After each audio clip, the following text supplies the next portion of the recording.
Kashmir news के साथ मैं हूं मुनज़्ज़ा शाह। पटियाला हाउस कोर्ट में आज इंजीनियर अब्दुल रशीद की जमानत की अर्जी पर सुनवाई हुई और अदालत ने मामले की अगली समाअत 4 सितंबर को मुकर्रर की है। अब अदालत में 4 सितंबर को इंजीनियर रशीद की जमानत की अर्जी पर समाअत होगी। इंजीनियर अब्दुल रशीद केस में कोर्ट ने 4 सितंबर के लिए फैसला महफूज किया। जेल में बंद मेंबर पार्लियामेंट इंजीनियर रशीद की तरफ से दायर की गई बाकायदा जमानत की दरखास्त पर समाअत हुई। इंजीनियर रशीद को 2017 में जम्मू कश्मीर में दहशतगर्दी की माली मुआवनत के मामले में गिरफ्तार किया गया था। माना जा रहा है कि अगर इंजीनियर रशीद को जमानत मिल जाती है तो कश्मीर में इंतखाबात का सारा खेल बदल सकता है। दरअसल जम्मू कश्मीर में होने वाले असेंबली इंतखाबात में इंजीनियर रशीद की क़यादत वाली पार्टी अवामी इत्तेहाद पार्टी ने इंतखाबात लड़ने का ऐलान किया। इंजीनियर रशीद ने 2024 के लोकसभा इंतखाबात में बारामूला लोकसभा सीट से जीत दर्ज की थी।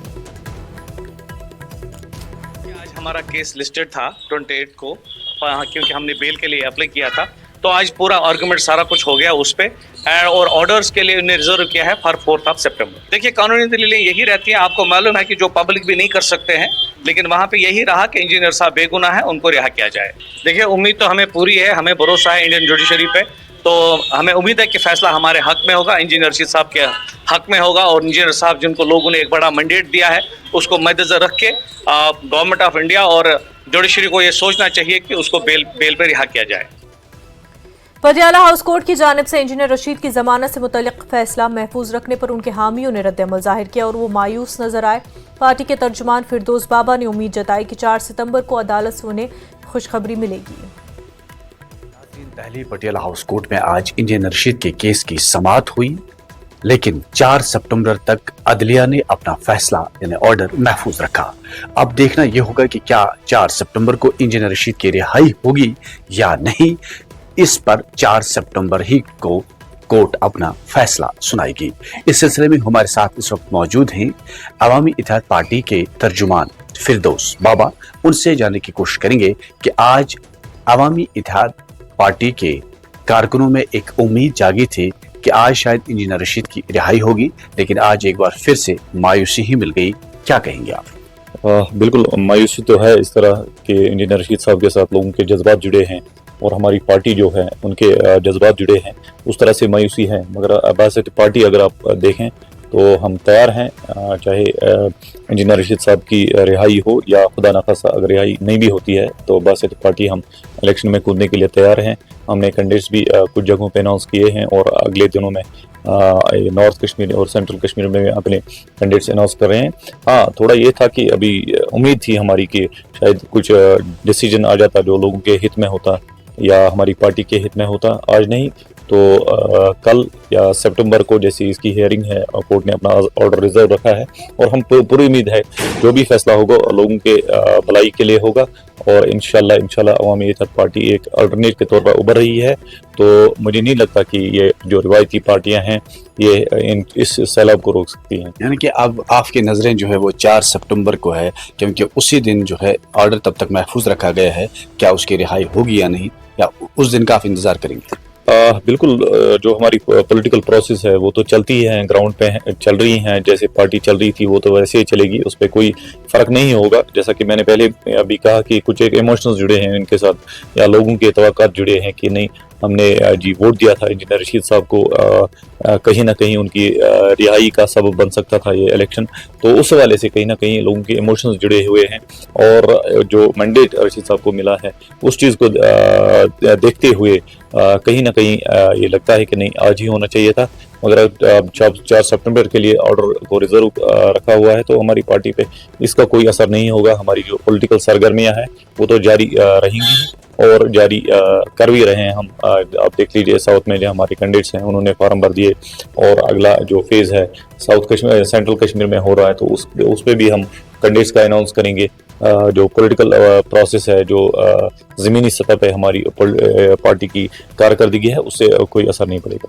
तो इस तरह से अवामी इत्तेहाद पार्टी के तर्जुमान फिरदौस बाबा का यही कहना है कि उन्हें उम्मीद है कि 4 सितंबर को उनके हक में फैसला सुनाया जाएगा और इंजीनियर रशीद की रिहाई होगी। और वो कह रहे हैं कि उन्हें उम्मीद ये है कि अदलिया उनके साथ इंसाफ करेगा। फिलहाल इन्हें 4 सितंबर तक जो है इंतजार करना पड़ेगा कि क्या अदलिया इंजीनियर रशीद को रिहा करेगी या नहीं।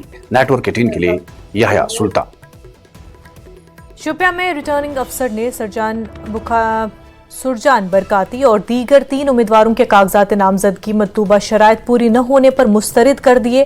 काबिल जिक्र बात है कि सुरजान बरकाती की बेटी ने जैनपुरा हल्के से अपने वालिद के कागजात नामजदगी दाखिल किए थे। इस कोशिश के बावजूद उनकी नामजदगी 3 दीगर उम्मीदवारों के साथ मुस्तरद किए गए। डॉक्टर अब्दुल बारी नायक की नामजदगी भी मुस्तरद कर दी गई है। उन्होंने देर से कागजात दाखिल किए थे। कुलगाम में जांच के दौरान मुस्तरद होने वाले 2 कागजात नामजदगी देर से आजाद उम्मीदवार अब्दुल बारी नायक और कुलगाम में ऑल इंडिया फॉरवर्ड ब्लॉक से शाकिर अहमद डार के थे। पीडीपी सदर महबूबा मुफ्ती ने कहा कि वो बुनियादी ढांचे के हवाले से खास तौर पर काम करेंगे। शब्बीर शाह से मुतल्लिक एक केस में अदालत के फैसले को अच्छी खबर करार देते हुए उन्होंने कहा कि दरहकीकत शाह जैसे दीगर लीडरों को भी रिहा किया जाना चाहिए। उन्होंने कहा कि वो ऐसी वजीर आला थीं जिन्होंने बीजेपी के साथ रहकर मासूम बच्चों के खिलाफ दायर 12,000 FIR को रद्द किया। और मुफ्ती ने कहा कि उन्होंने पोटा को खत्म किया। आर्टिकल 370 पर काम करना पीडीपी की तरजीह है। मुफ्ती ने कहा कि वो एक ताकतवर वज़ीर आला रहीं। उन्होंने कहा कि उमर अब्दुल्ला के मुताबिक अब यहाँ चपरासी का तबादला भी नहीं किया जा सकता, तो ऐसे में इलेक्शन लड़ने का क्या मकसद। इस बीच सहाफ़ी सईद तजम्मुल पीडीपी में शामिल हुए। फारूक साहब को आपने उनसे पूछना चाहिए था कि उन्होंने ऐसा क्यों कहा। मेरे ख्याल में नाउमीदी कुफर है और पीडीपी बड़े मसले के लिए लड़ रही है। जैसे आपको पता है कि पीडीपी वाहिद एक जमात है जो एजेंडा लेके आती है उसको इम्प्लीमेंट करती है। जब हम 2002 में सरकार बनी, हमने कहा था हम पोटा खत्म करेंगे, हमने किया। उसके बाद हमने बोला हम रास्ता खोलेंगे, हमने खोले मुजफ्फराबाद रावलाकोट। हमने कहा हम बातचीत कराएंगे, तो वाजपेयी जी की बातचीत, LK अडवाणी की बातचीत हमने हुर्रियत के लीडरों से कराई। तो हम तो अपने एजेंडा पे चलते हैं और आज भी हमारा एजेंडा है कि मसले कश्मीर मसला है, उसको आप इग्नोर नहीं कर सकते। तो उसको हल करने के लिए जो 370 है उसको भी रेस्टोर करना बहुत जरूरी हो जाए। देखिए हम तो हमेशा अकेले लड़े हैं। 99 से जब से हमारी जमात बनी है हम तो हमेशा अकेले लड़े हैं और लोगों के सहारे लड़े हैं, लोगों को की तकलीफें दूर करने के लिए लड़े हैं। मैं तो कांग्रेस में थी, CLP लीडर थी, मुफ्ती साहब मेंबर पार्लियामेंट थे। तो हमने छोड़ के एक ऐसा प्लेटफॉर्म PDP बनाई जिसका काम है, जिसका बेसिक एजेंडा है जम्मू कश्मीर को एक बाइज्जत दौर में लाना, एक पीस विद डिग्निटी देना। नेशनल कॉन्फ्रेंस के सूबाई सेक्रेटरी बराए कश्मीर एडवोकेट शौकत मीर ने कहा कि लगता है महबूबा मुफ्ती की यादाश्त कम है। महबूबा ने ही बीजेपी के साथ मुआहदा किया था और अब वो अलहदगी पसंदों को रिहा करने की बात कर रही है। मीर ने कहा कि महबूबा दूध और टॉफी का तबसरा याद रखे। मीर ने कहा कि उमर अब्दुल्ला ने कहा है कि अगर जमात इस्लामी इलेक्शन लड़ना चाहती है तो उन्हें इलेक्शन लड़ने दें। अगर अदालत ने शब्बीर शाह या किसी अलहदगी पसंद को क्लीन चिट देने का फैसला किया है तो NC इसका खैर मकदम करते हैं। शायद हमारी ये जो यादाश्त है ये बहुत कमजोर है। महबूबा जी जहां सेपरेटिज्म और दूसरे एलिमेंट्स की बात कर रहे हैं, वो ये भूल रही है वही है जिसने RSS और BJP को कश्मीर लाया, उनके साथ अकॉर्ड किया, फिर यह भी कहा कि आप टॉफी लेने के लिए आए हो। ये कश्मीरी लोग थोड़ी भूल जाएंगे। हमने कभी सेपरेटिज्म नहीं कहा। हमारे लीडर जनाब डॉक्टर फारूक साहब ने, जनाब उमर साहब ने, हमने हमेशा कहा हमें हिंदुस्तान के साथ एक इल्हाक हुआ है। इल्हाक कई शराइत पर हुआ है। वो हिंदुस्तान के आईन ने हमको गारंटी दी है 370-35A, और हिंदुस्तान की पार्लियामेंट ने बगैर यहाँ की असेंबली को कॉन्फिडेंस में लिए बगैर उस 370 और 35A का सत्यानाश किया, और हमारा हक है। बाकी उमर साहब ने बारहा कहा जमात इस्लामी आज इलेक्शन लड़ रहे, उसने कहा लड़िए, जमात इस्लामी आए इलेक्शन लड़िए। अगर लोग उनको चुनते हैं तो जमहूरियत में उनका हक है, उनका हक। अगर वो एक वक्त एक नारा देते हैं, अब लोगों के पास दूसरा नारा देंगे, ये उनको एक्सप्लेन करना है हमने अपना स्टैंड क्यों बदला। अगर सेपरेटिस्ट किसी केस में फ्री हो रहा है तो वी आर वेलकमिंग दैट। अगर कोर्ट ने साबित कर दिया he is not involved, he is innocent, उसका हक है आए। अब वो किस प्लैंक पर इलेक्शन लड़ेंगे, let us cross the bridge when we reach it, वो वक्त ही साबित करेगा उनका। ने महबूबा मुफ्ती को उनके उस मुतालबे पर निशाना बनाया कि जेलों में बंद अलहदगी पसंदों को रिहा किया जाना चाहिए। उन्होंने कहा कि PDP जैसी पार्टियां खुलकर अलहदगी पसंद नजरिए की हिमायत कर रही हैं। उन्होंने कहा कि फिर भी महबूबा मुफ्ती को इस तरह के मुतालबात करने से कोई फायदा नहीं होगा। देखिए महबूबा जी की अपनी सोच है इन लोगों के लिए, लेकिन जहाँ तक गवर्नमेंट ऑफ इंडिया का और जो जितने भी ऐसे एंटी नेशनल एलिमेंट्स को जिनको जेलों में रखा हुआ है। मुझे लगता है जब तक उनके केसेस क्लियर नहीं होते, उनके ऊपर इन्वेस्टिगेशन चल रही हैं, केसेस चल रहे हैं कोर्ट के, और उनको कोर्ट उनको क्लियर करेगी कि इनका रखना है या छोड़ना है, रिलीज करना है कि नहीं करना, वो कोर्ट का डिसीजन है। वो किसी पॉलिटिकल पार्टी का डिसीजन नहीं है, किसी सरकार का डिसीजन नहीं होना चाहिए। तो ये जो क्या राजनीति, देखिए कोई राजनीति नहीं है, ये जो महबूबा मुफ्ती जी इस तरह की राजनीति करती हैं, आज नहीं करती, शुरू से करती आई हैं, और इस तरह के हथकंडे अपनाना पीडीपी की बड़ी पुरानी आदत है। और ऐसे हथकंडे अपना के, ऐसी चीज़ें करके, ऐसी बातें कह के ज़मीनी सतह में लोगों के बीच में जाने की जगह बना रहे हैं, क्योंकि पीडीपी अच्छी तरह जानती है कि पूरे जम्मू कश्मीर में आज के टाइम पे उनके साथ कोई नहीं है। उनके हाथ से पावर इस तरह से निकल चुकी है जैसे हाथ से रेत निकल जाती है। जमात इस्लामी का इलेक्शन में हिस्सा लेना एक खुशाइंद कदम है, मगर 30 साल तक वोटिंग की मुखालफत करने के बारे में अवाम को जवाब भी देना पड़ेगा। इन बातों का इजहार नेशनल कॉन्फ्रेंस के सूबाई सदर कश्मीर नासिर असलम वानी ने किया। उन्होंने कहा कि आने वाले वक्त में नेशनल कॉन्फ्रेंस का ही वक्त होगा। वानी को कुपवाड़ा हल्के से टिकट मिलने के बाद लोगों ने रैली की सूरत में कुपवाड़ा पहुंचाया। लोगों ने उनका बारहाना इस्तकबाल किया। वानी ने एक बड़े अवामी जलसे से खिताब भी किया। हमारे लिए तो अच्छी बात है कि वो आए और इलेक्शन में लड़े, क्योंकि उनका वोट वो खुद ले जाएंगे, वरना ये बड़ा फ्लोटिंग वोट रहता था कि ये कहाँ चला जाता था, इसमें कोई पता नहीं चलता था कि ये वोट किसकी तरफ रहता। आज उनके अपने कैंडिडेट होंगे तो लाजमी वो अपना वोट ले जाएंगे। और जो फैसिलिटीज़ और जो इंफ्रास्ट्रक्चर खड़ा करना है, इस पर सियासत नहीं करनी चाहिए। सियासत हम करें बाकी इशूज़ पे जैसे हो, चाहे कोई भी पार्टी। यहाँ हमको बहुत मुश्किलात हुई हैं। यहाँ हर इंफ्रास्ट्रक्चर को सियासी पैमाने पर तोला गया है। यहाँ अगर कुपवाड़ा की मैं बात करूँ, सिर्फ कुपवाड़ा कॉन्स्टिट्यूंसी, यहाँ कुछ रखा ही नहीं। जम्मू कश्मीर बीजेपी के चीफ तर्जुमान एडवोकेट सुनील सेठी ने डॉक्टर फारूक अब्दुल्ला को उस बयान पर निशाना बनाया कि आर्टिकल 370 को बहाल करने में 100 साल लग सकते हैं। सेठी ने कहा कि इस बयान से ये जाहिर होता है कि एनसी क़यादत सिर्फ लोगों को गुमराह कर रही है। उन्होंने कहा कि एक तरफ एनसी का मंशूर आर्टिकल 370 की बहाली का दावा करता है और दूसरी तरफ फारूक अब्दुल्ला कह रहे हैं कि इसे वापस लाने में 100 साल लग सकते हैं। के प्रेसिडेंट डॉक्टर फारूक अब्दुल्ला ने एक बार फिर कहा है कि जो धारा 370 है उसको तकरीबन 100 सालों तक हटाया नहीं जा सकता, लेकिन उन्हें एक बात और जोड़ दी, क्या 100 साल तो लगेंगे लेकिन हट जाएगा। मेरे साथ हैं advocate Sunil Sethi, chief spokesperson Jammu Kashmir प्रदेश बीजेपी। डॉक्टर फारूक अब्दुल्ला कह रहे हैं कि 100 साल भी लग सकते हैं, हट जाएगा, मगर 370 और 35 से कभी वापस आने वाला नहीं है। ये 100 साल लगे या 1000 साल लगे, ये खत्म हो चुका है और इसको वापस कभी भी लाया नहीं जा सकता है और ना ही इसको कभी वापस लाना चाहिए।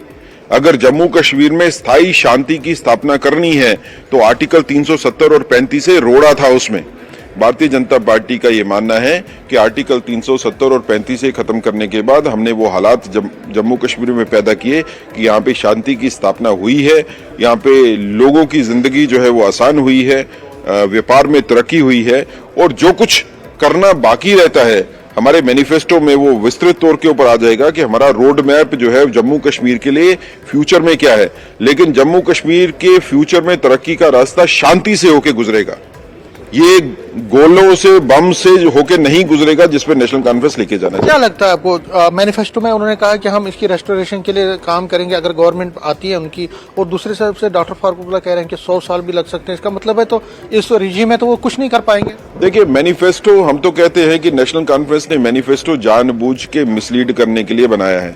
जब 370 और 35 से डॉक्टर साहब को लगता है कि 100 साल तक नहीं आने वाला, तो अपने मैनिफेस्टो में क्यों डाला उसको?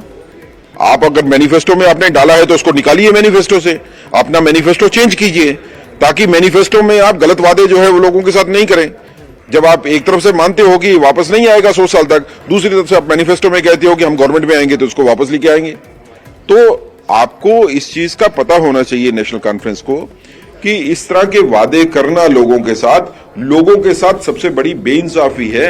आपने कई दशकों तक इस तरह के झूठे वादे करके लोगों को गुमराह किया, आप वही पॉलिटिक्स अब दोबारा करें। पीपल्स डेमोक्रेटिक पार्टी ने वस्ती और शुमाली कश्मीर के लिए मजीद 17 उम्मीदवारों के नामों का ऐलान किया। वागुरा क्रीरी से सईद बशारत बुखारी, लोलाब से अब्दुल हक खान, बडगाम से आगा सईद मुंतजर मेहदी, थाना मंडी से एडवोकेट कमर हुसैन, ईदगाह से मोहम्मद खुर्शीद आलम, गांधरबल से बशीर अहमद मीर, बांदीपुरा से सईद तजम्मुल और पटन से जावेद इकबाल गनाई को मैंडेट दिया गया है। तो पीपल्स डेमोक्रेटिक पार्टी ने गांधरबल असेंबली हल्के से बशीर अहमद मीर को अपना उम्मीदवार नामजद किया। बशीर अहमद मीर नेशनल कॉन्फ्रेंस के उमर अब्दुल्ला के खिलाफ मुकाबला करेंगे। बशीर मीर 2014 का असेंबली इलेक्शन कंगन हल्के से 1432 वोटों के कम मार्जिन से एनसी के मियां अल्ताफ अहमद से हार गए थे। मैं यहाँ से खाली बस के 15 मिनट की दूरी पर रहता हूँ। नंबर 1, मैंने नॉन लोकल दिया थोड़ी देर के लिए। मैं मानता हूँ कि मैं गांधरबल का ही रहने वाला हूँ। मैंने आज तक you not believe to that I have been given this offer before 1 month that Bashir Mir will contest election from Ganderbal constituency and you not believe to that I have denied what I was believing, what I was expecting कि शायद PDP की तरफ, शायद national conference की तरफ से होगा, क्योंकि उनके पास बहुत अच्छे चेहरे थे, बहुत अच्छे लीडर्स हैं। मैं ये नहीं कहूंगा कि नेशनल कॉन्फ्रेंस के पास फेसेस नहीं है। व्हाट वी आर एक्सपेक्टिंग कि that they will introduce someone from the locality, from the Ganderbal and what our stand would be, हम भी अपनी तरफ से किसी लोकल को, यानी कि जो गांधरबल टाउन का होगा, गांधरबल इलाके का होगा, हम उसको अपना चैलेंज देंगे। लेकिन पब्लिसिटी से आपने देखा होगा कि कहां से लोगों को लाया गया, दोबारा हम पर थोपा गया। तो हमने भी ये फैसला किया कि क्यों ना हम बशीर मीर को भी चैलेंज दे। बशीर मीर गांधरबल का रहने वाला है, बशीर मीर को गांधरबल से एक चैलेंज दे, वो वहां से इलेक्शन लड़े। साबिक वज़ीर आला उमर अब्दुल्ला आइंदा असेंबली इंतखाबात में गांधरबल हल्के से इलेक्शन लड़ेंगे और उमर की गांधरबल वापसी पर मिला जुला रद्द-ए-अमल सामने आया है। गांधरबल को नेशनल कॉन्फ्रेंस के गढ़ के तौर पर देखा जाता है, जिसे उमर अब्दुल्ला खानदान की 3 नस्लों को मुंतखब किया है। इससे कबल उमर अब्दुल्ला ने साल 2000 में ऐलान किया था कि वो मुकम्मल रियासत का दर्जा बहाल होने तक असेंबली इंतखाबात नहीं लड़ेंगे। ताहम बाद में नेशनल कॉन्फ्रेंस की तरफ से जारी करदा 32 उम्मीदवारों की दूसरी फहरिस्त में उमर अब्दुल्ला का नाम सामने आया और वो गांधरबल हल्के से इलेक्शन लड़ने के लिए तैयार हैं।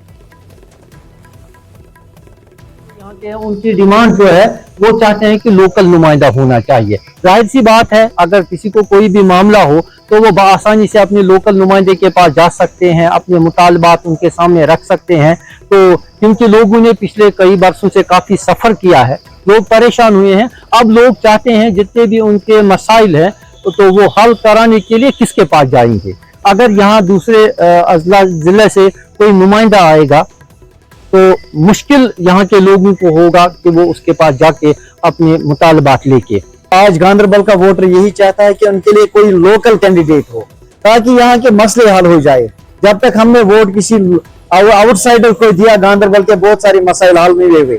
यहाँ के रोड ठीक नहीं है, यहाँ का तालीमी निजाम ठीक नहीं है, यहाँ का वो मजदूर जो दरिया सिंध पे इंहिसार करता है, मुझे लगता है भी उसका भी मसला हल नहीं हुआ। बेहतर गांधरबल के लिए यही रहेगा और गांधरबल के वोटर्स का मूड भी यही है कि हमारे लिए कोई लोकल कैंडिडेट। अगर उमर साहब गांधरबल से इलेक्शन लड़ते हैं तो यहाँ की दाड़बाजी खत्म होती है। इंशाल्लाह आज वो दाड़बाजी खत्म हो गई कि खुद उमर साहब यहाँ इलेक्शन लड़ने आए थे।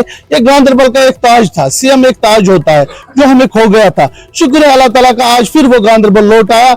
हम इंशाल्लाह, मैं पूरे गांधरबल के लोगों से कहना चाहता हूँ, ये ताज लौट आए, इसको पकड़ लीजिए। और जो इंजीनियर रशीद ने वहां से इलेक्शन लड़ा और वहां से उमर साहब यहाँ आए, ये हमारी खुशकिस्मती थी कि उमर साहब यहाँ आए, क्योंकि जो बाकी लीडर साहिबान नहीं कर सकते वो खुद एक दिन में उमर साहब कर सकते। यहाँ की कुछ लोगों ने डिमांड की थी लोकल, तो फिर उमर अब्दुल्ला साहब ने उसने सोचा कि चलो आज ट्राई करते हैं, हम लोकल को ही मैंडेट देते हैं।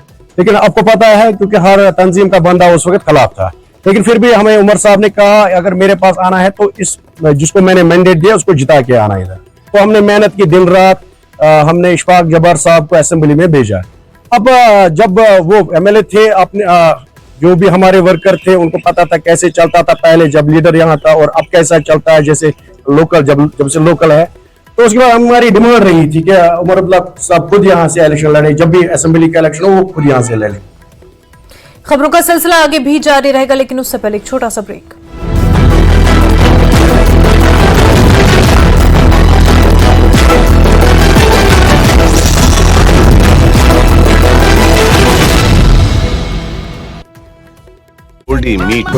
विशाल सैनी।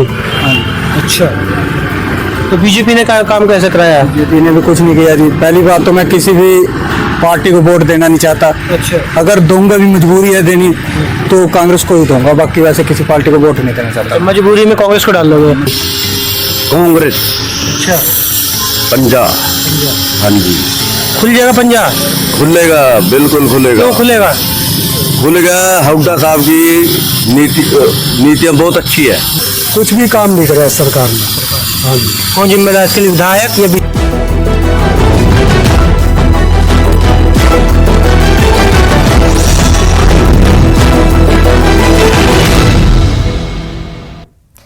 ब्रेक के बाद आपका खैर मकदम। असेंबली इंतखाबात से कबल वादी कश्मीर में जारी पेशरफ्त के तनाजुर में मुजफ्फर शाह की अवामी नेशनल कॉन्फ्रेंस ने इशफाक जब्बार की जम्मू कश्मीर यूनाइटेड मूवमेंट के साथ मिलकर असेंबली इंतखाबात में हिस्सा लेने का ऐलान किया है।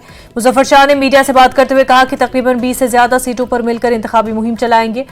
मुजफ्फर शाह ने हबकतल सीट से इलेक्शन लड़ने की तस्दीक की। मुजफ्फर शाह को गांदरबल में अपनी ही कजन उमर अब्दुल्ला के खिलाफ मुहिम चलाते देखा जा सकता है।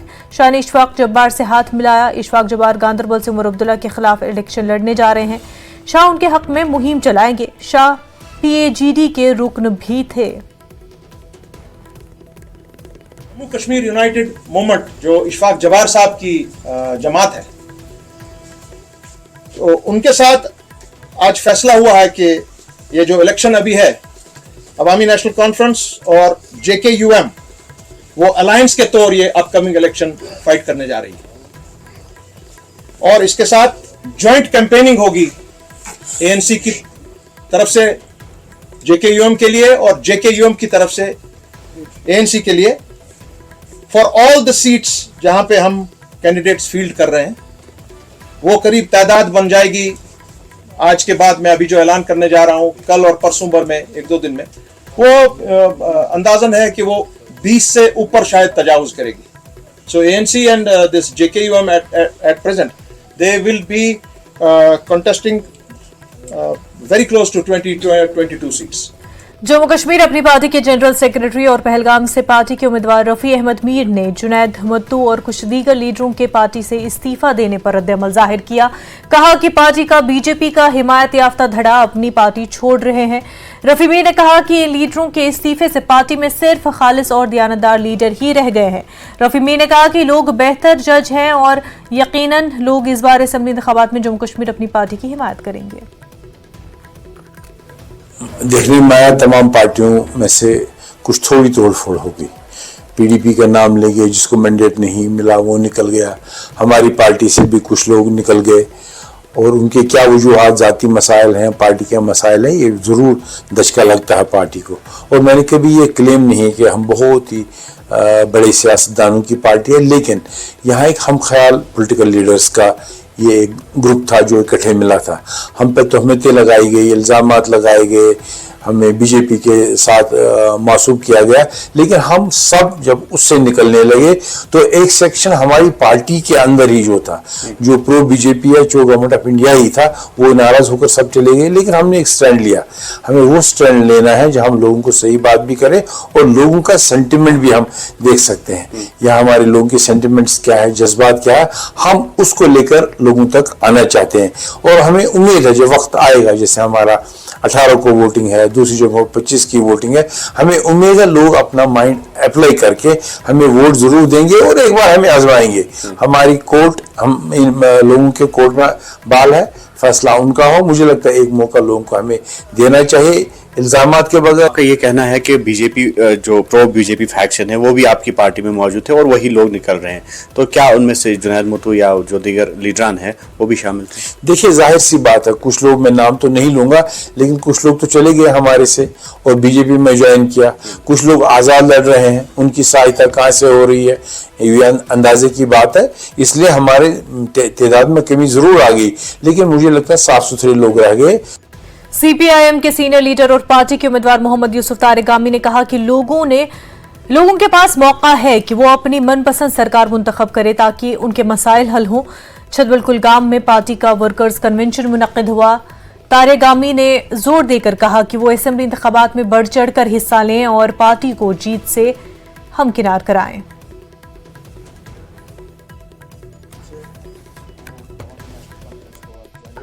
हमारे अवाम ने आज तक हालात का मुशाहिदा करके हालात के नज़ाकत का एहसास है उनमें।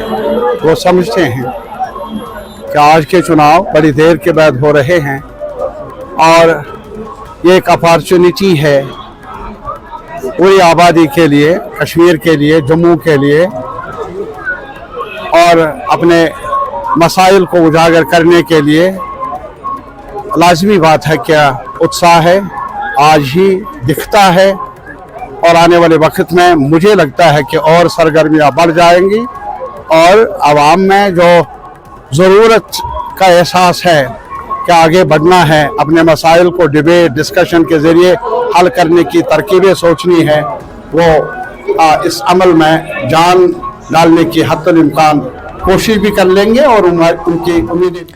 छंब असेंबली हल्के के बीजेपी के कारकुनों की एक बड़ी तादाद ने जम्मू में बीजेपी के दफ्तर के सामने जबरदस्त एहतजाजी मुजाहिरा किया। वो राजीव शर्मा को मैंडेट देने के खिलाफ एहतजाज कर रहे थे, जो इससे पहले अखनूर से रुकने असेंबली थे। एहतजाजियों का कहना है कि राजीव शर्मा छंब के लोगों के लिए आउटसाइडर हैं और सिर्फ एक मकामी लीडर को मैंडेट दिया जाए। आने वाले लोग हैं, हमें दूर का जो है ना वो अच्छा नहीं लगता। कोई जाता है गरीब को जा सकता है, कोई नहीं जा सकता। और बात करें में गरीब लोग हैं, उधर कोई पहुंचा नहीं है, उधर कोई पहुंचे लोगों की सुने और लोगों की तकलीफें उठाए। और हमें चाहिए लोकल शम कॉन्स्टिट्यूंसी का कोई भी नेता हमें दे दो, हम वोट देंगे। अगर उसका नहीं चुना आपने शम कॉन्स्टिट्यूंसी का अलखौल बुला कर नेता नहीं चुना, हम बिल्कुल वोट नहीं देंगे। देखिए सामान, जैसा कि आप सब लोग जानते हैं कि हमारी सम कॉन्स्टिट्यूंसी की सीट जो है और जी शर्मा को दी गई, तो हमारी जनता ने प्रोटेक्ट किया कि हमें ये नेता मंजूर नहीं है। तो बाद में डिसीजन लिया गया कि हम इस लिस्ट को चेंज करेंगे। जब चेंज करके दूसरी लिस्टें आई हैं, उनमें से फिर राजीव शर्मा का ही नाम उसमें जो कि उनको हमारी जनता जानती ही नहीं है। इसलिए क्यों जब जनता जानती नहीं है, जो हमारा देश जो है लोकतंत्र है। डॉक्टर बाबा साहब भीमराव अम्बेडकर ने सन 1950 में लोकतंत्र देश घोषित किया था, उन्होंने कानून बनाया था। लोकतंत्र का मतलब है कि जनता की आवाज़ को सुनना। तो जनता ये चाहती है कि हमारे जो सम कॉन्स्टिट्यूंसी का लीडर है वो सम कॉन्स्टिट्यूंसी का ही होना चाहिए। हमारे 4 जो लीडर हैं काबिल हैं इसके, नरेंद्र सिंह बाबू है, सुरेश शर्मा है, फिर मनमोहन है, सूरज जी हैं। इतने अच्छे नेता हैं जो कि हर एक की प्रॉब्लम को सुनते हैं। देखिए 78 साल से वहाँ पे रोड खराब। असेंबली इंतखाबात की तैयारियां जारी है। मरकजी हुकूमत ने वादी चुनाव में नीम फौजी कंपनियां तैनात की हैं। मरकज ने डोडा समेत चुनाव वादी भर में सिक्योरिटी को बढ़ा दिया है। गंधू, बलीसा, ठाठरी और इसके आसपास के इलाकों में अमन अमान को बरकरार रखने के लिए इक़दाम किए गए हैं। बीएसएफ एसएसबी के तकरीबन 500 जवानों को डोडा में तैनात किया गया है।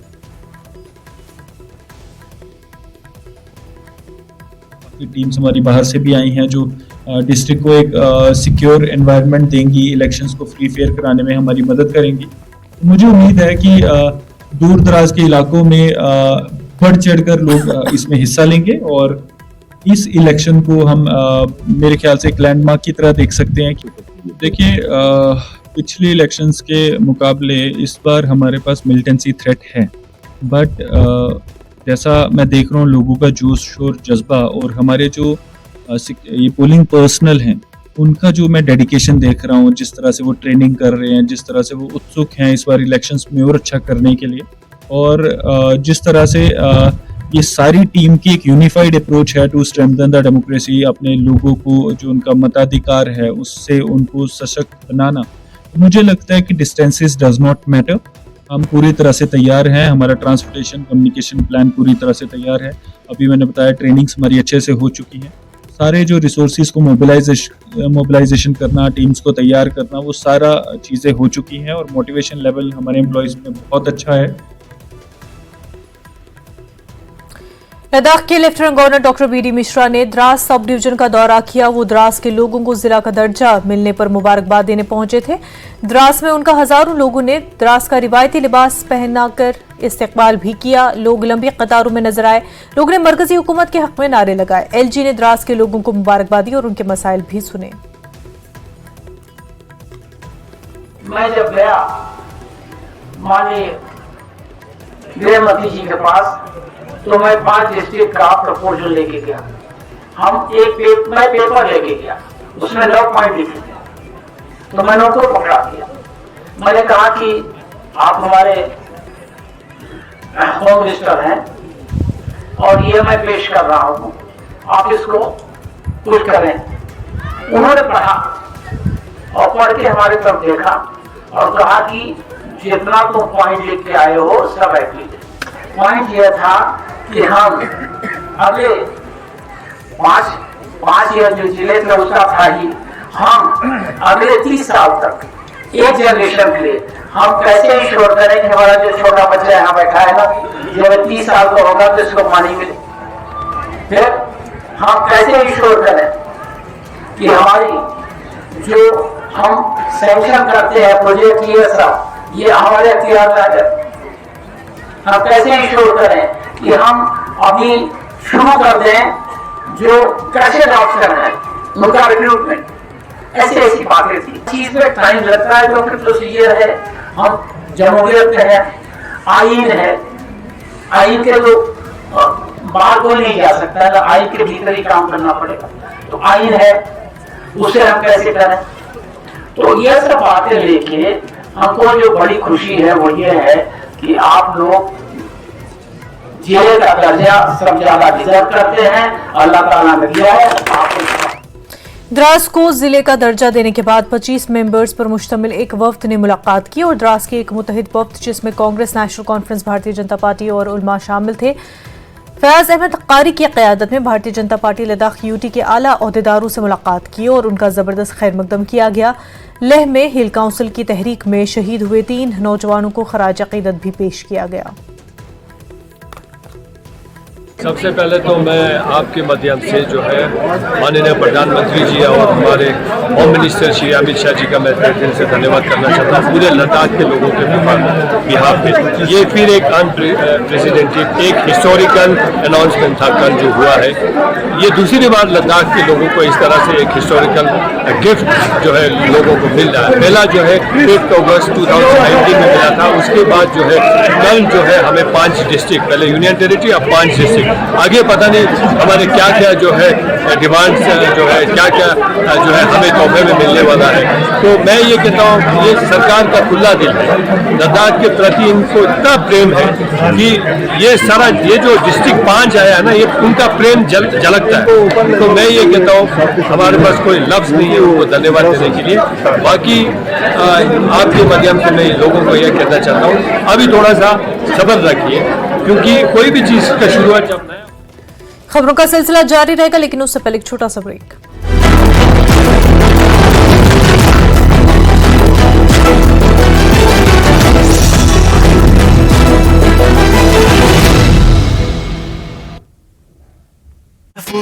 जो यहाँ का एमसी है, एमसी काम करता है नगर निगम में, उसने कोई काम नहीं करा। कौन सी पार्टी का? ये बीजेपी का। कुछ नहीं करता जी पूरे तो बढ़िया बनाइया वो पट्टी जम रहा है, पट्टी के द्वारा बनाई लेकिन कच्चियां और पूछता कोई नहीं। ये काम कौन करता है? एमसी ने काम हाथ। अच्छा। और विधायक बिशनलाल सैनी का काम कैसे लगा? कुछ नहीं लगा, एक बार नहीं बड़े आका हो, एक बार भी नहीं आया। एक बार नहीं आया।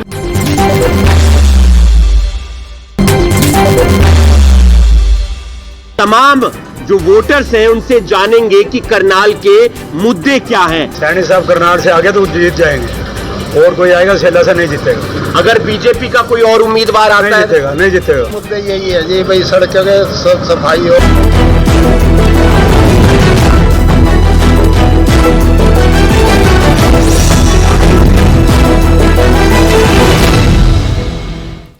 ब्रेक के बाद आपका खैर मकदम। कमिश्नर जेएमसी डॉक्टर देवंश यादव ने यकीन दिलाया कि जम्मू में तमाम बुनियादी ढांचे की सहूलियात को बेहतर बनाने के लिए जेएमसी की तरफ से बहुत से इक़दाम किए जा रहे हैं। वो जम्मू में एक प्रेस कॉन्फ्रेंस से खिताब कर रहे थे। यादव ने कहा कि नकद अदायगी की सहूलत तमाम इलेक्ट्रिक बसों में दस्तियाब कराई जाएगी और उन्होंने कहा कि वो जम्मू भर में स्ट्रीट लाइट्स की सहूलियात को बेहतर बनाने जा रहे हैं।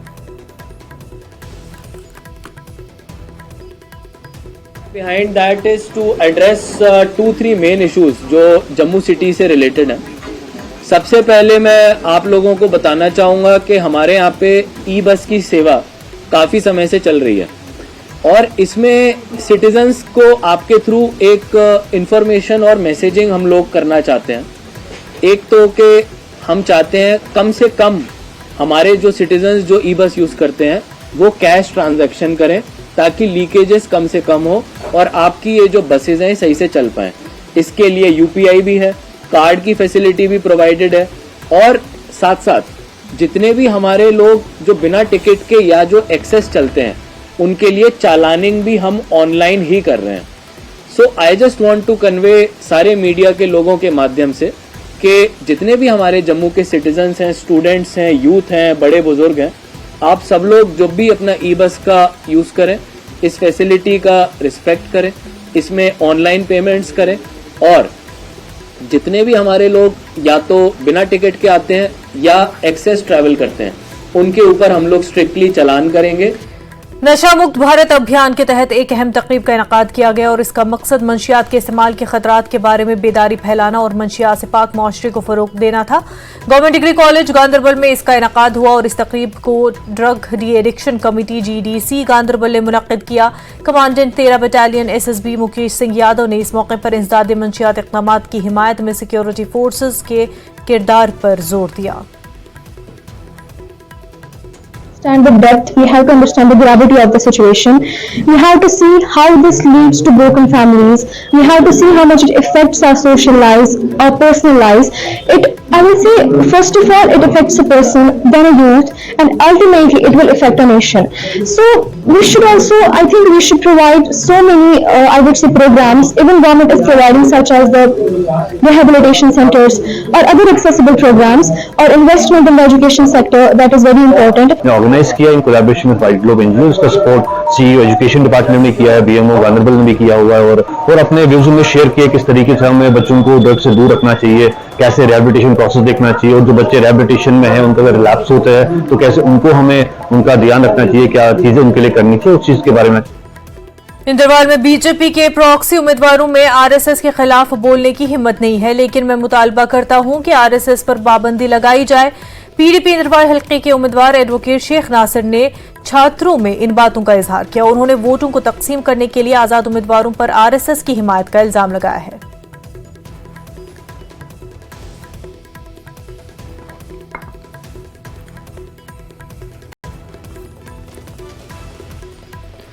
मेंढर से बीजेपी के उम्मीदवार मुर्तजा खान ने अपोजिशन जमातों पर सख्त हमला किया। मुर्तजा खान ने PDP नेशनल कॉन्फ्रेंस और कांग्रेस पर इल्जाम लगाते हुए कहा कि इन पार्टियों का असल मकसद सिर्फ इक़्तिदार में रहना है और इसके लिए वो आम लोगों को गुमराह कर रहे हैं। उन्होंने वाज़ेह किया कि एक बार सुप्रीम कोर्ट ने 370 और 35 जैसी सेक्शंस को हटाने का हुक्म दे दिया तो उनको बहाल करना मुमकिन नहीं है।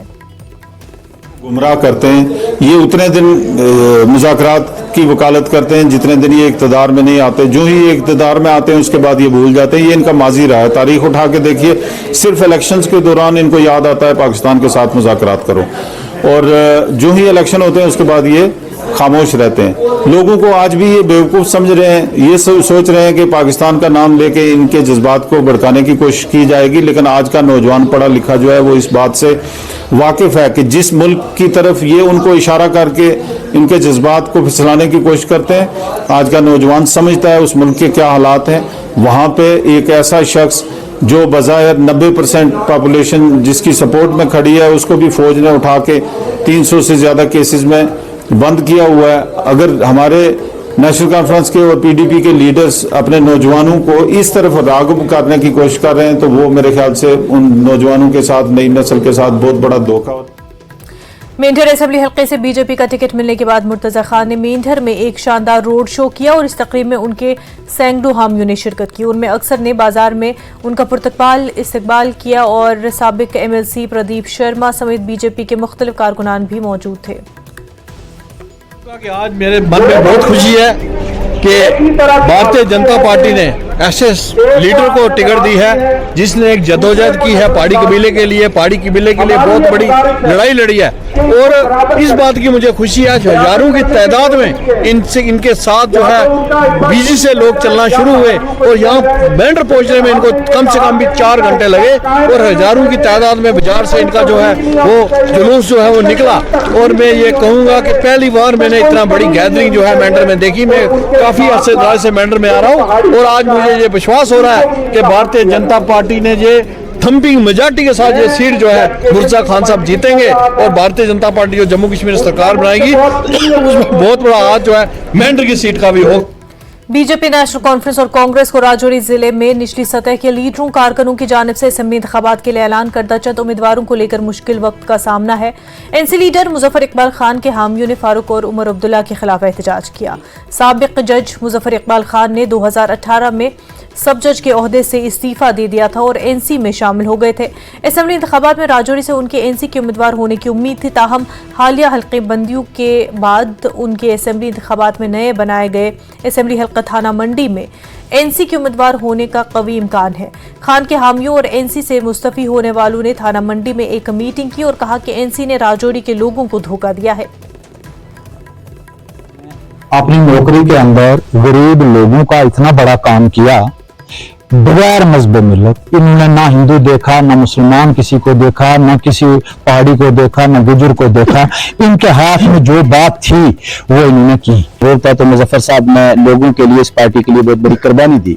और आज जो मुजफ्फर साहब का आज़ाद इलेक्शन लड़ने का ख्याल है वो मुजफ्फर साहब का नहीं है, वो आवाम का फैसला है कि हमने इनको आज़ाद खड़ा करना है। और इंशाअल्लाह कामयाबी अल्लाह के हाथ में। और यकीन है जिस तादाद में आज सुबह से यहाँ पे लोग आए हैं कि हमने आज़ाद इलेक्शन लड़ना है और इंशाअल्लाह कामयाबी हासिल करेंगे और जीत के दिखाएंगे। ये आवाम के हाथ में है। मैंडेट ये नहीं मायना रखता कि पार्टी ने मैंडेट दिया, जो आवाम चाहेगी वही होगा। मुझे वो लेडीज जो है वो कहती हैं कि हम अपना खून भी निशावर करेंगे, हम लोगों के घर घर तक जाएंगे। आप जाइए और जनाब मुजफ्फर खान साहब को कहिए इलेक्शन लड़े, हम आपके साथ हैं।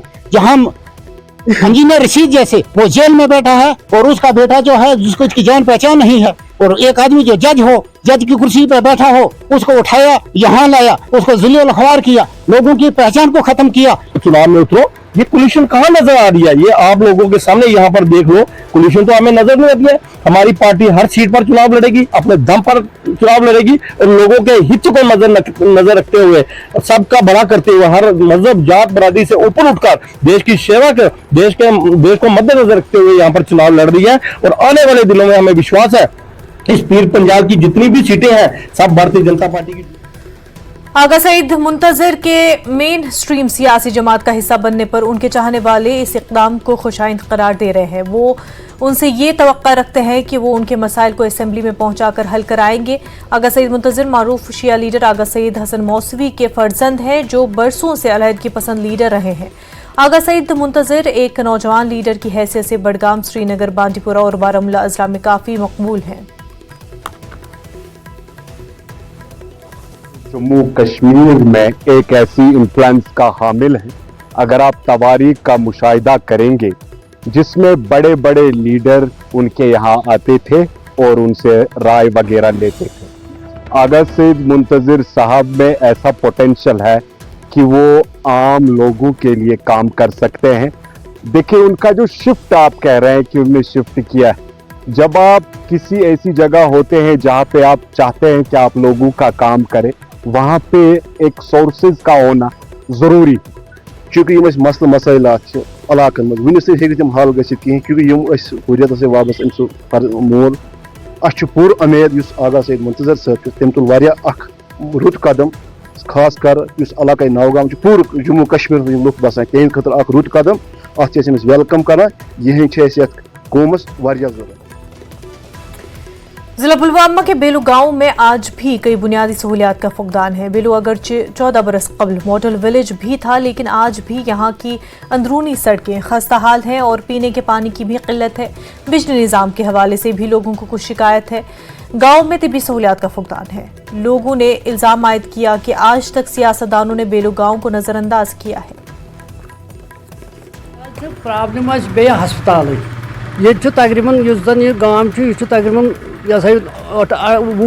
नौ 10 चूल्ह तकरीबन वनकस गमत, मगर हस्पताल क्या था आर्डनरी सह थोमुत गरस मज अकिस कमरस मज तक नफर बेहन यीतन लूकन हंद खतर अम खतर कहीं इंतजाम ये कोच वोच बिजली हूं निजाम आब प्रॉब्लम बड़ प्रॉब्लम ज्यादातर बेम गरीब गुरबात ये पर्स गई या फ्रूटस मज गो डैमेज तथ आव पोस कहें बिचार 2700-2800 रुपये फीस आमित आज बिल।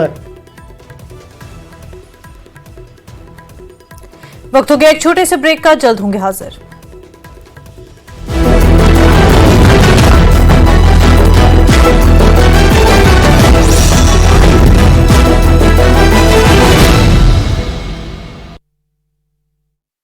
इतने टूटे पड़े थे, इतने टूटे पड़े, बुरा हाल हो रहा है। करनाल के मुद्दे जिस प्रकार से आज बीजेपी की सरकार है।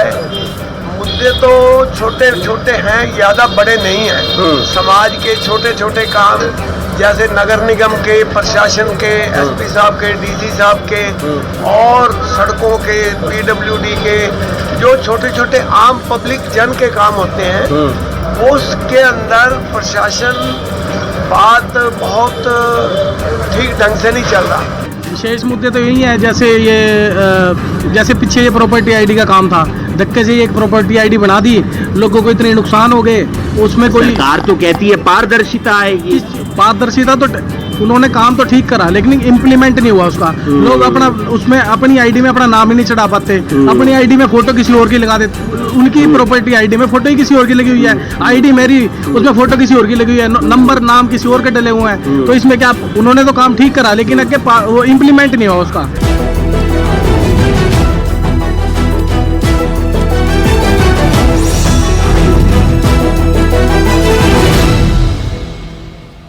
ब्रेक के बाद आपका खैर मकदम। जम्मू के जिला इलेक्शन ऑफिसर सचिन कुमार ने आइंदा इंतखाबात की जारी तैयारियों के बारे में तफसीलात फराहम की। उन्होंने इस बात पर जोर दिया कि जिले के 11 असेंबली हल्के इंतखाबी अमल के लिए मुकम्मल तौर तैयार है। उन्होंने कहा कि रिटर्निंग अफसरान को मुकम्मल तौर पर ब्रीफिंग दी गई और वो नामजदगी के तरीक़ेकार और इसके बाद के दीगर इक़दामात को मुनज़्ज़म करने के लिए तैयार है। आज़ादाना और मुनसिफाना इंतखाबात को यकीनी बनाने के लिए मॉडल ज़ाब्ते इखलाक पर सख्ती से अमल दरामद किया जा रहा है। तो जम्मू ज़िले में जो वोटिंग है वो लास्ट फेज़ में है, तो उसके लिए सारी तैयारियां जो हैं समयानुसार और जो कमीशन के टाइमलाइंस हैं उसके हिसाब से की जा रही हैं। अभी हमारा इमीडिएट जो फोकस है वो इस पर है कि जो मॉडल कोड ऑफ कंडक्ट है उसका इन्फोर्समेंट, तो इन्फोर्समेंट के लिए जो फ्लाइंग स्क्वाड टीम्स हैं वो सफिशेंट नंबर पर पूरी तरीके से विजिल बनाए हुए रखी हैं, हर जगह चेकिंग चल रही है दिन रात के समय सारा कुछ। दूसरा, जो नॉमिनेशंस के लिए जो प्रक्रिया शुरू होगी उसके लिए सारी तैयारियां जो हमारे रिटर्निंग ऑफिसर्स हैं, 11 असेंबली कॉन्स्टिट्यूंसीज हैं, 11 रिटर्निंग ऑफिसर्स हैं, उन्होंने सारी तैयारियां शुरू कर दी हैं और तैयारियां इन प्लेस भी हैं ताकि किसी प्रकार की कोई दिक्कत ना आए। हमारा जो मशीन्स है, जो एम्प्लॉयज़ की लिस्ट है, जो पोलिंग पार्टीज वगैरह बनेंगी या फिर जो और भी ऑफिशियल्स जो लगेंगे, चाहे वो सेक्टर ऑफिसर्स के तौर पर, जोनल ऑफिसर्स के तौर पर, मैजिस्ट्रेट्स के तौर पर, वो सभी उनका भी लिस्ट वगैरह तैयार हो चुका है, सभी इन प्लेस है, ऑर्डर्स भी किए जा चुके हैं और सब कुछ इन प्लेस है समय के।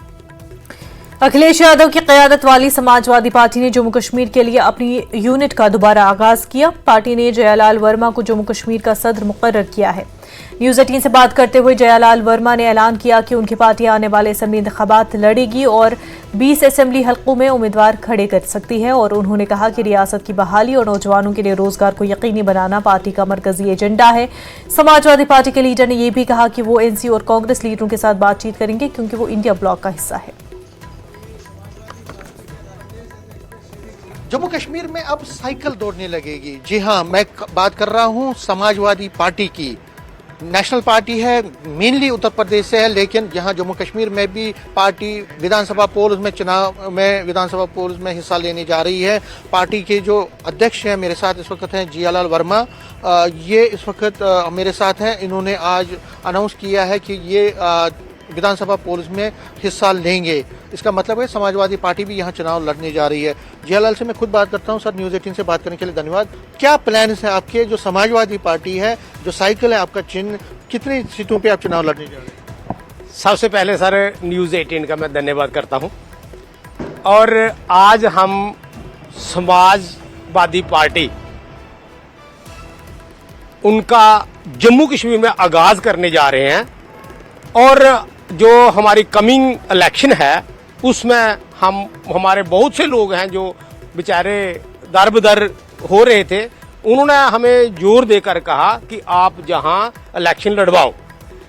और हमारे आदरणीय राष्ट्रीय अध्यक्ष श्री अखिलेश यादव जी ने बहुत ही राइट समय पर एक डिसीजन लिया और जम्मू के जो समाजवादी विचारधारा के लोग थे उनको जहां पार्टी विस्तार करने के लिए मौका दिया।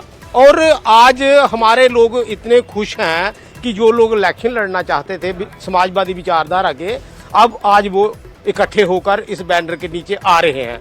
और इसका जो फैसला है, हमारे पास 20 लोग अभी तक आ चुके हैं, 20 सीटों पे लड़े। हाँ, और अभी जो फैसला है वो हमारे राष्ट्रीय अध्यक्ष जी करेंगे, क्योंकि सेंटर में हमारा कांग्रेस पार्टी से अलायंस चल रहा है, एनसी से अलायंस चल रहा है। हम उनके पाले में ये गेंद रखेंगे कि वो फैसला लेंगे कि हमने कौन कौन सी सीट पर इलेक्शन लड़नी है। और मैं उनका बहुत बहुत धन्यवाद करता हूं कि उन्होंने एक विचारधारा जो जम्मू कश्मीर में नहीं थी, जहां दो किस्म की विचारधारा है, एक कैपिटलिस्ट लोगों की विचारधारा है, एक मनुवाद लोगों की विचारधारा है, और एक जो सेकुलर लोग हैं उनकी विचारधारा जम्मू में नहीं थी।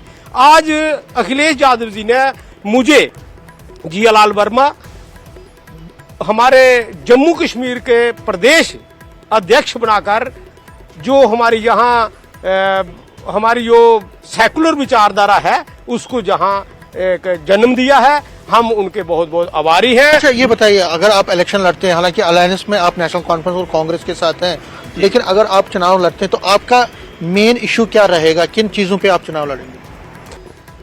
हम सबसे पहले तो हमारा मेन इशू है सर कि अगर हमारी सरकार और हमारे अलायंस की सरकार बनती है तो सबसे पहले हमारे जो जम्मू कश्मीर का स्टेटहुड है इस पर हम कार्य करेंगे कि हम अपना स्टेटहुड वापस लेंगे। और जो जम्मू कश्मीर का स्टेट सब्जेक्ट था जिसमें लोग हमारे रच बस गए थे वो हमसे छीन लिया गया। आज जम्मू कश्मीर का शहरी और दूसरे शहरी बराबर हो गए। हम जम्मू कश्मीर का स्टेट सब्जेक्ट वापस लाएंगे। कैमरामैन पार्टी के साथ में समीर भट्ट, न्यूज़ 18 जम्मू। बीजेपी ने मरकजी वजीर जितेंद्र सिंह के भाई देवेंद्र सिंह राणा को नगरोटा असेंबली हल्के के लिए पार्टी उम्मीदवार के तौर पर मैदान में उतारा है। नगरोटा से उनके हामियों की एक बड़ी तादाद ने राणा की नामजदगी पर जमा होकर जश्न मनाया। राणा ने नेशनल कॉन्फ्रेंस और कांग्रेस पर तनकीद की और उन्होंने बीजेपी क़यादत का शुक्रिया अदा किया। ये मौका दिया और मैं भाजपा के सारे कार्यकर्ताओं का भी धन्यवाद करता हूं कि उन्होंने मुझे ये मौका दिया। और मैं सब लोगों से आपके माध्यम से अपील करता हूं कि मैं उनके चरणों की धूल बनकर जैसे 20 साल से नगरोटा के लोगों की सेवा कर रहा हूं वैसे ही उनके पांव में अपना सर रखकर उनके चरणों की धूल को अपने माथे में लगाकर जब तक मेरे सांस में सांस है बिना किसी भेदभाव के, बिना कोई किसी के साथ इम्तियाज किए हुए हर शख्स जो नगरोटा में रहने वाला है उसके कश्मीर न्यूज में फिलहाल इतना ही, पर आप बने रहे न्यूज़ 18 के साथ। आदाब।